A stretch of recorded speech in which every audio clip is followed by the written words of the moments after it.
Hi, it's Jessie. I'm back again. And,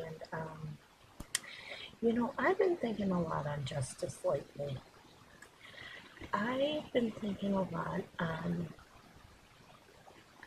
what would be the just thing when you've been wrong, you know? And when I think about it, when I think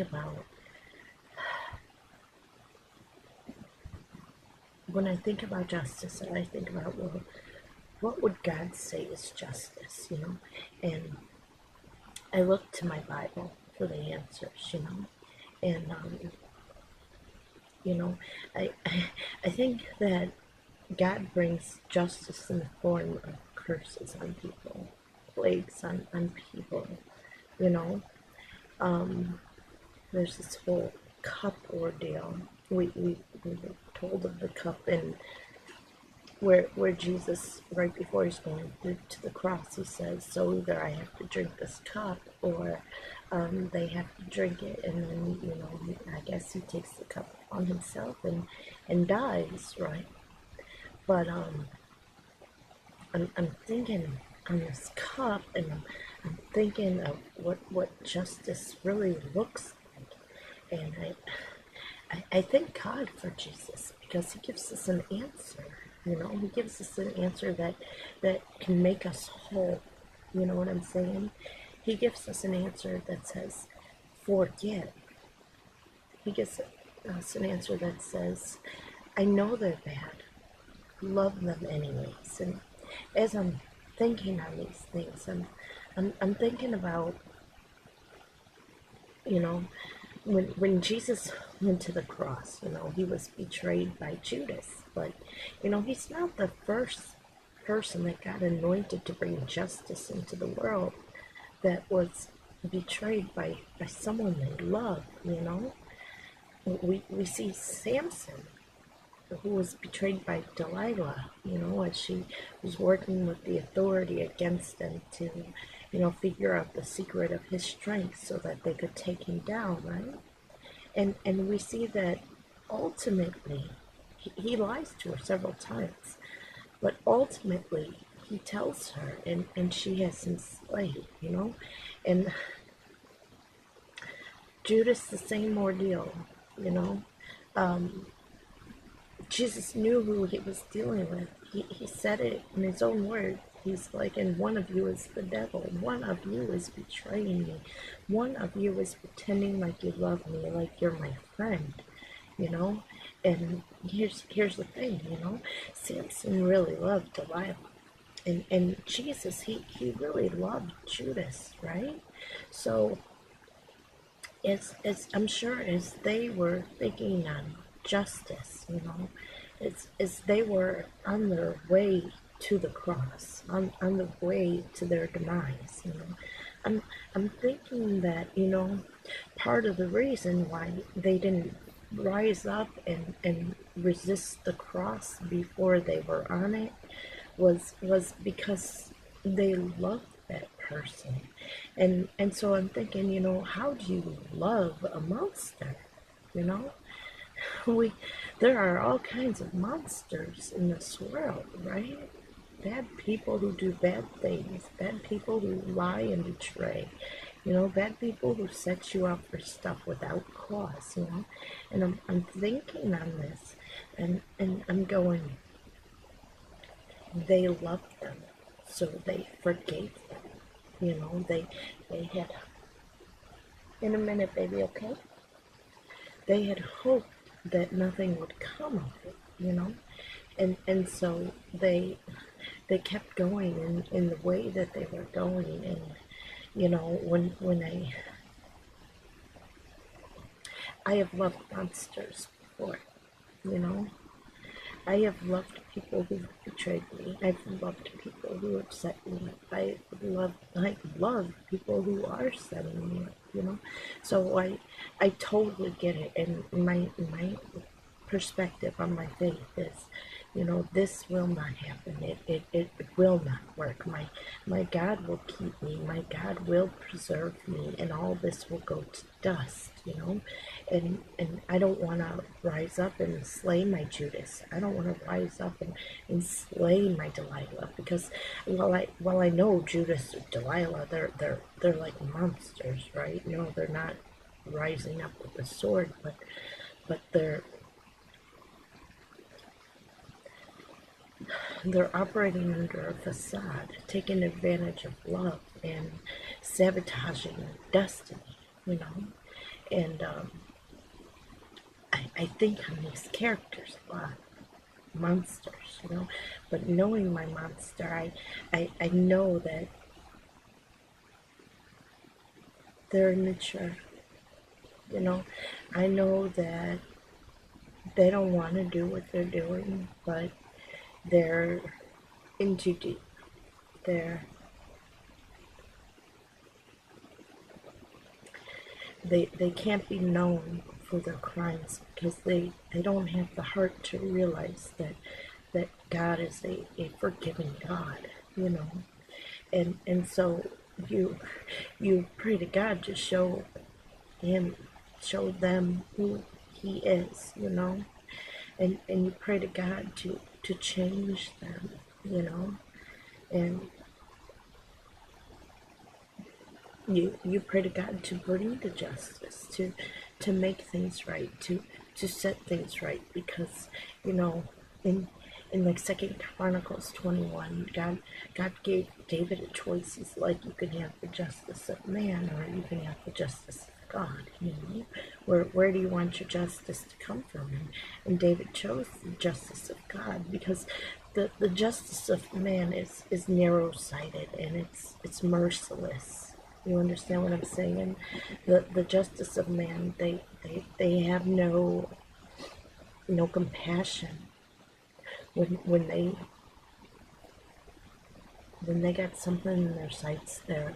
They're very persistent and determined, and continue on to follow through. So if you take the beating and you don't die, then they decide they gotta beat you again, and they gotta beat you again, and then they gotta hold it over you, and then they gotta talk about you, and then they gotta tell everybody about you. You know, they just keep on going, keep on, and there's no place of redemption, you know. And so when you're praying to God to bring justice, what you're saying is, I want closure in this matter, you know. And the thing about monsters is they put out your eyes and ears, and we see this with Samson. As you know, he was taken away and made a slave. They put his eyes out, but being separated, I think his eyes were put out long before they took him away. But being separated from Delilah, being separated from that monster who was manipulating and trying to entrap him, you know, being separated from that person, then his hair began to grow again, you know. He got his strength and his power back simply by being separated from them. And when I think of the necessity to separate yourself from your monsters, from those who pursue you without claws, those who try to entrap you and set you up, you know, those people who are like Satan incarnate, you know, the devil in the flesh, you know. When you're with them, you are separated from God. You're broken. You're trying to figure out what's the just thing to do. There's all this confusion, you know. But when you're separated from them, your integrity returns. You become whole again. You reconnect with God. You know, your hair starts growing. And so as I'm thinking on justice and this cup that has to go somewhere near him, near him, I think, you know, God told Abraham, come out of your father's house, and God told Jesus, you know, tell them to forgive, tell them to love, you know. So I'm thinking we should just like forgive stuff, forgive, still love, but come out. We should forgive, still love, but walk away. Because in this, we are not giving our power to the enemy. We're not giving our power into the one that's trying to destroy us, but rather we're returning our power to God. You know, we're giving our choice unto God, and we're saying, you know what, I trust you with this. You know, I'm not gonna stay where you don't want me, and I know you don't want me here because I can't hear you clearly here. I know you don't want me here because my hair stopped growing, you know. I know you don't want me here because although all the people around me, they're trying to put me on this cross, you know. I know you don't want me here, and so in obedience to you, I want to come out of it, you know. But it's hard. It's like Goshen, you know. It's like they're my sanctuary and the place of trouble in one way, but in another way, they're like my prison because, you know, Samson, he stayed laid up next to Delilah so long, you know, like she was giving him comfort, like she was providing him sanctuary, you know, but it was bondage. It was something holding him down while they figured out how to cut him down, you know.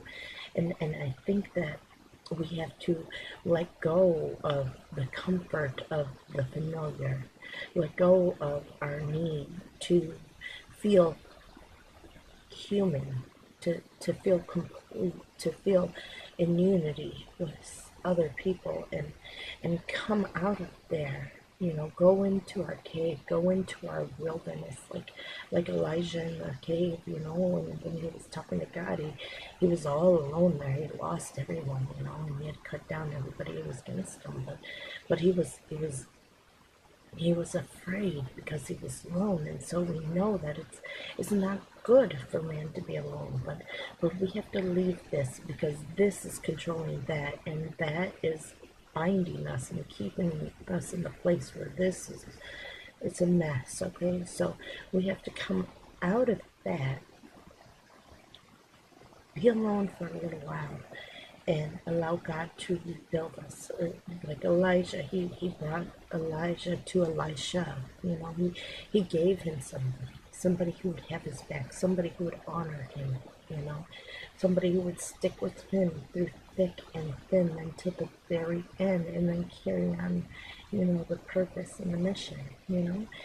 And so I think that justice is trusting God enough to let everything go, not rise up and destroy them, just come out of them, you know. I think that justice is walking away from those things that don't honor you and don't honor God, you know. It's walking out of bondage and slavery because God never purposed you for bondage and slavery. The only person you're supposed to serve is him, you know. You serve him through serving others, but you don't serve others and neglect him. You get the difference, right?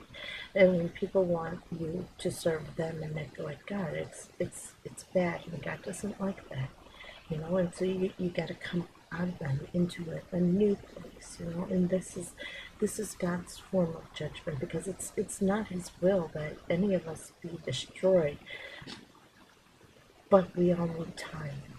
You know, we all need time to heal and come into that place. And sometimes it takes a loss to provoke the change that we need in our hearts.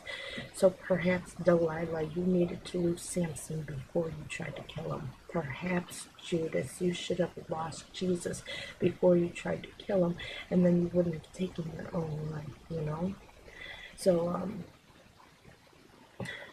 perhaps we need a course correction on all things, you know, because it's the loss of that person that's going to bring conviction, right? It's the loss. So we need to separate and walk away, you know. We need to end the things that are not suiting us. Forget the cop. Jesus paid the price 2,000 years ago on a cross, you know. And even if the person doesn't accept Jesus, if you accept Jesus, you can carry them to him, you know. And he can come in and heal everything, you know. He's the way maker, right? Miracle worker, problem solver, promise keeper, you know. So you just gotta trust in Him to lead you through. And that's my word for today.